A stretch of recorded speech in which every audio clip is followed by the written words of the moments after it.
put proof on display with our last opportunity that we had.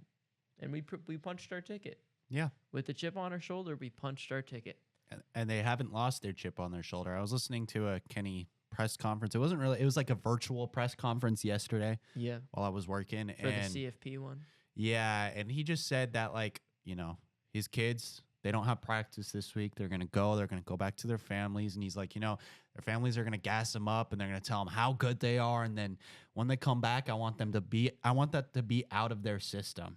And he's going to remind them that no one believes in them. People think they're the least talented playoff team when clearly that's Boise State. No, I honestly think there's other contenders in place.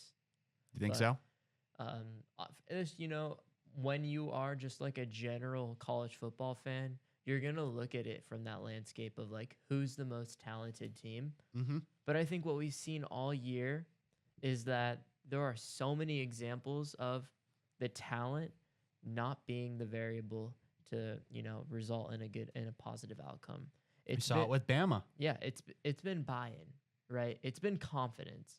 And I got to give props to, they've been doing like a few like college football playoff bracket shows. It's like these 3 people on ESPN. I watched it to see where like Arizona State would get ranked. The girl and the 2 guys. Yeah. And I want to give them this, right?